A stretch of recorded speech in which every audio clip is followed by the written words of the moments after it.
Hello guys, welcome back to another review. Today we are reviewing The Dark Knight Rises.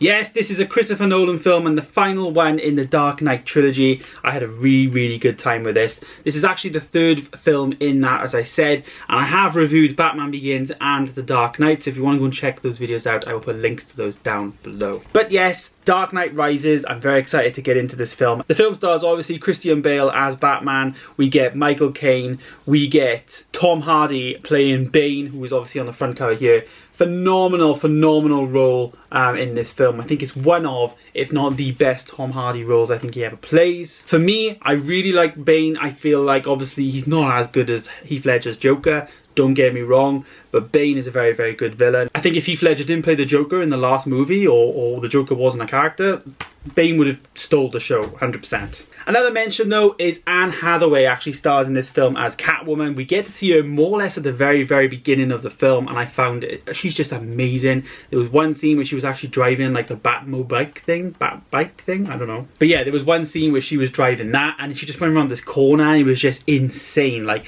so good. We also see in this film the debut of the Bat, which is basically Batman's helicopter, airplane, flying thing, or whatever it is. But yeah, we get to see the Bat in this film, and boy was it amazing. Again, this film really held up, and as I've said throughout all my reviews, Batman Begins didn't really look good in the 4K disc. Like I've said, I would highly just get like a standard Blu-ray if you would.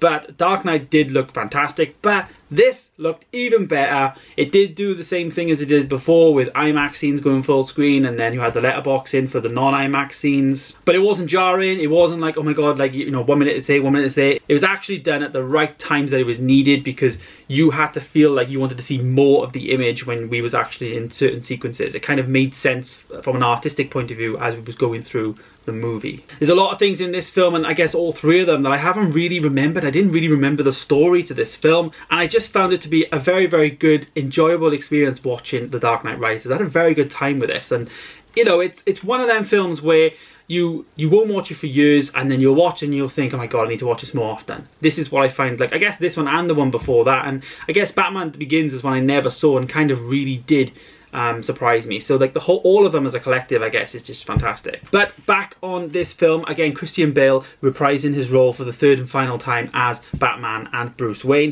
and I think he did an excellent job. Same thing with Michael Caine. We get to see him be Alfred. For me, he's the best Alfred, the most iconic Alfred that I've ever like seen on film. One thing that this film did really well was the pace of the movie. Right from the off, we had like one of the most amazing stunts of all of the films, but in terms of this film, we had that right at the beginning with this aeroplane that was basically hanging upside down. The like wings get blown off and like it's basically hanging down, and obviously they're in a studio when they're filming that, when they're obviously pretending to be in this like plane, and it was just really insane. Like the effects were just great, and I think that's one of the good things about this film, is the fact that you get some practical effects again. We don't get that much CGI, we don't get that much like notable green screen stuff. It's actually really done effects, like they're real life proper effects with proper explosions, and this was just great. The 4K version of this though, as I said, was fantastic. You can see there we do get HDR. It was brilliant, the colours just popped, and the sound was amazing. It was super loud, and this is a must 4K for anyone's collection. The character for me that stole the show though, as I said at the beginning, was Tom Hardy. I thought he was great. Anne Hathaway was just awesome as well.